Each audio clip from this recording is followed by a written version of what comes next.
بسم الله الرحمن الرحيم. الحمد لله رب العالمين والعاقبة للمتقين والصلاة والسلام على أشرف الأنبياء والمرسلين نبينا محمد وعلى آله وصحبه أجمعين وعلى من تبعهم بإحسان إلى يوم الدين. أما بعد، فعن أمير المؤمنين أبي حفص عمر بن الخطاب رضي الله عنه قال: سمعت رسول الله صلى الله عليه وسلم يقول: إنما الأعمال بالنيات وإنما لكل امرئ ما نوى، فمن كانت هجرته إلى الله ورسوله فهجرته إلى الله ورسوله، ومن كانت هجرته لدنيا يصيبها أو امرأة ينكحها فهجرته إلى ما هاجر إليه. رواه البخاري ومسلم. محترم حاضرین، اخلاق و آداب کے تعلق سے دروس پیش کیے جا رہے تھے. بیچ میں 2 درس میں شامل نہ ہو سکا کیونکہ موسم گرما کی چھٹیاں چل رہی تھی اور مجھے وطن جانا ضروری تھا، تو اس مناسبت سے میں 2 درس میں شامل نہ ہو سکا. اخلاق و آداب کے بعد میں ایک اہم مسئلہ ہے کہ انسان جو بھی کام کرتا ہے، جو بھی کام انجام دیتا ہے، اس کام میں اپنی نیت کو درست کرے. یہ انتہائی ضروری ہے. ابھی جو میں حدیث پیش کیا ہوں، یہ حدیث بخاری کے اندر بھی ہے اور مسلم کے اندر بھی ہے، اور یہ حدیث بخاری کی پہلی حدیث ہے. امام بخاری نے اس حدیث کو سب سے پہلے لایا ہے. حالانکہ نماز کے تعلق سے باتیں لا سکتے تھے امام بخاری، روزے کے تعلق سے، حج کے تعلق سے، زکات کے تعلق سے، توحید کے تعلق سے، عقیدہ کے تعلق سے بے شمار باتیں تھیں، مگر امام بخاری اس حدیث کو سب سے پہلے اپنی کتاب میں سب سے پہلے اس حدیث کو درج فرمائے ہیں. اس کی وجہ یہ ہے کہ جو بھی اس کتاب کو، بخاری کتاب کو پڑھنا چاہتا ہے، وہ سب سے پہلے اپنی نیت کی اصلاح کر لے، اپنی نیت کو درست کر لے. اگر اس کی نیت درست ہوگی تو حدیث کی اس کتاب کا پڑھنا اسے فائدہ پہنچائے گا. اگر اس کی نیت درست نہ ہوگی تو اس کی پوری حدیث پڑھنا بیکار ہوگا. تو نیت کی درستگی انتہائی ضروری ہے. انتہائی ہر کام چھوٹا کیوں نہ ہو، نیت کی درستگی کی وجہ سے وہ بہت بڑا بن جاتا ہے، اور کام بہت بڑا ہوتا ہے، انتہائی بڑا کام ہوتا ہے. نیت کے میں کھوٹ ہونے کی وجہ سے اس کام کا درجہ بالکل گھٹ جاتا ہے، وہ کام بالکل بیکار ہو جاتا ہے. تو مشہور حدیث انما الاعمال بالنیات ہم میں سے ہر بندہ جانتا ہے.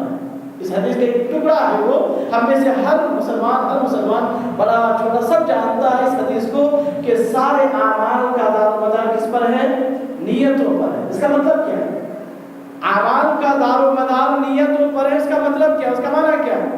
کیا بات سمجھ میں آتی ہے؟ بولے. یہ تو ہر ایک کو معلوم ہے انما الاعمال بالنیات، اعمال کا دار و مدار نیتوں پر ہے. اس کا مطلب کیا ہے؟ اس کا مطلب میں موٹے الفاظ میں بولوں تو ایسا ہوگا کہ نیت ٹھیک ہے تو عمل قبول ہو رہا ہے، اور نیت کے اندر درستگی نہیں ہے تو عمل بیکار ہے، قبول نہیں ہو رہا، عمل قبول نہیں ہوگا. آپ سوچ سکتے ہیں، غور کیجیے اس بات پر. اسے حدیث کے اندر بتائی گئی ہجرت بہت ہی مقدس عمل ہے.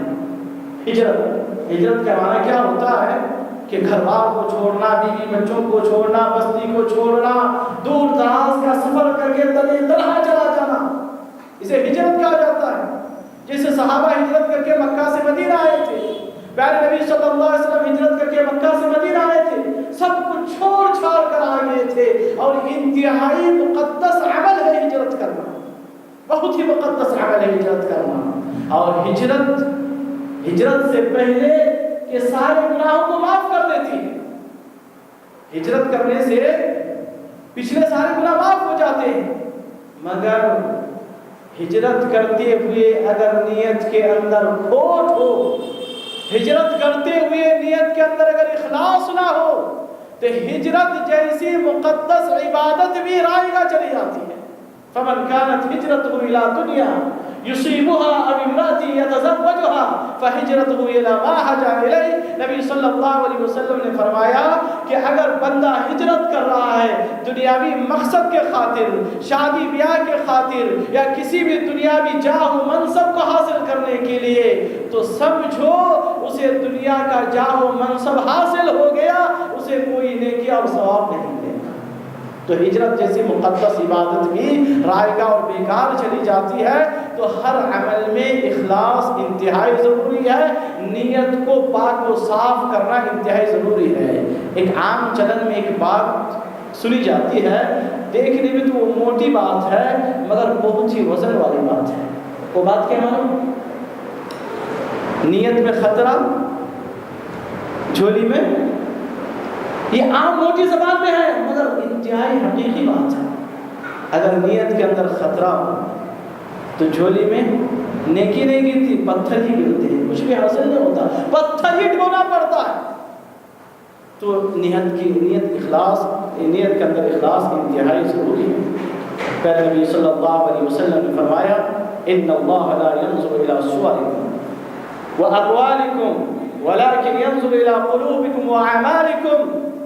مسلم شریف کی روایت ہے کہ اللہ رب العالمین نہ تمہاری شکل و صورت و شباہت کو دیکھتا ہے، کیا گورا ہے، کیا خوبصورت، اللہ کو اس کی ضرورت نہیں ہے، ولا الى اموالکم، اور اللہ رب العالمین تمہارے مال و دولت کو بھی نہیں دیکھتا۔ یہ کروڑپتی ہے، خوب مال والا ہے، لیکن اللہ دیکھتا کیا ہے؟ ولكن ينظر الى قلوبكم واعمالكم، لیکن رب العالمین دیکھتا ہے دلوں کی طرف، اعمال کی طرف۔ سورۃ الحج کے اندر اللہ رب العالمین نے فرمایا لن ينال الله لحومها ولا دماؤها ولكن يناله التقوى منكم، کہ رب العالمین تک قربانی کا نہ گوشت پہنچتا ہے اور نہ ہی اس کا خون پہنچتا ہے، بلکہ رب العالمین تک پہنچتا کیا ہے؟ تقوی پہنچتا ہے، دل کی نیت پہنچتی ہے، دل کی درستگی پہنچتی ہے، نیت کی اصلاح پہنچتی ہے۔ یہی ساری باتیں اللہ رب العالمین کے پاس، اللہ رب العالمین کے دربار میں پہنچتی ہے۔ نیت کے اندر اخلاص ہو، کام چھوٹا ہو تو بھی اس کا درجہ بہت بڑا ہو جاتا ہے۔ ایک حدیث سے میں بات کی وضاحت کرنا چاہتا ہوں، نسائی شریف کی حدیث ہے، صحیح حدیث ہے۔ پہلے نبی صلی اللہ علیہ وسلم فرماتے ہیں من اتی فراشہ وهو ينوي ان يقوم يصلي من الليل فغلبته اصبح كتب له ما نوى وكان نومه صدقة عليه من رب عز وجل۔ سبحان اللہ۔ پہلے نبی صلی اللہ علیہ وسلم فرماتے ہیں ایک بندہ رات کو سوتا ہے، رات کو سوتے ہوئے اس کی نیت کیا ہوتی ہے؟ اس کی نیت یہ ہوتی ہے کہ تہجد کو اٹھوں گا اور تہجد کی نماز پڑھوں گا۔ رات کو سوتے ہوئے اس کی نیت یہ ہو رہی ہے کہ تہجد کے وقت میں اٹھ کر میں تہجد کی نماز پڑھوں گا۔ مگر جب نیند کھلتی ہے، آنکھ کھلتی ہے تو کیا دیکھتا ہے؟ صبح ہو چکا ہے۔ آنکھ کھلتی ہے فغلبتہ، نیند ان پر غالب آ جاتی ہے، اور آنکھ کھلتی ہے تو کیا دیکھتا ہے؟ صبح ہو چکی ہے، فجر ہو چکا ہے۔ اور فجر کے وقت تو تہجد نہیں پڑھ سکتا۔ پہلے نبی صلی اللہ علیہ وسلم فرماتے ہیں کہ کتب له ما نوى، تہجد کی نیت کر کے سویا تھا تو تہجد کا اجر اسے دے دیا جاتا ہے، تہجد کا اجر اسے تہجد کا ثواب لکھ دیا جاتا ہے، اور نیند اللہ کی طرف سے اسے صدقہ ہو جاتی ہے، اللہ کی طرف سے اسے ایک انعام ہو جاتی ہے، ایک اکرام ہو جاتی ہے کہ رب العالمین اسے نیند کا مزہ بھی اللہ نے عطا کیا، اور نیت کی وجہ سے اسے تہجد کا ثواب بھی عطا کیا۔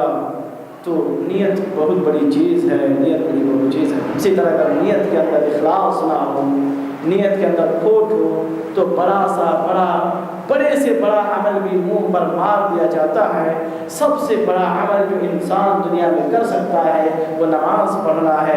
نماز کے اندر اخلاص نہ ہو تو نماز اس کے منہ پر مار دی جاتی ہے، روزہ اس کے منہ پر مار دی جاتی ہے، صدقات و خیرات اس کے منہ پر مار دی جاتی ہے۔ حق تو یہ ہے کہ وہ اللہ کے راستے میں جہاد کرتے ہوئے اپنے جان و مال کو لگا دیا، اور نیت کے اندر کھوٹ تھی تو وہ جہاد اور اس کی شہادت بھی اللہ کے دربار میں قابل قبول نہیں ہوتی۔ مسند احمد کی روایت ہے، پہلے نبی صلی اللہ علیہ وسلم فرماتے ہیں من صلی یرائی فقد اشرک ومن صام یرائی فقد فقد اشرک ومن تصدق یرائی فقد اشرک، جو شخص دکھانے کے لیے نماز پڑھتا ہے وہ شرک کرتا ہے، دکھانے کے لیے روزہ رکھتا ہے شرک کرتا ہے، دکھانے کے لیے صدقات و خیرات کرتا ہے وہ شرک کرتا ہے۔ اور پھر مشہور حدیث ہے قیامت کے دن جہنم کی آگ جو جلائی جائے گی 3 آدمیوں کے ذریعے سے، اس میں سے ایک آدمی وہ ہوگا جو اللہ کے راستے میں جو جہاد کرتے ہوئے لڑتے ہوئے اپنے آپ کو شہید کر دیا تھا، شہید ہو گیا تھا، مگر اس کی شہادت بھی اللہ کے دربار میں قابل قبول نہیں ہوگی، بلکہ اس کی شہادت بھی رد کی جائے گی۔ کیوں؟ کیونکہ اس کی نیت کے اندر درستگی نہیں تھی، اس کے نیت کے اندر کھوٹ تھا، اسی وجہ سے۔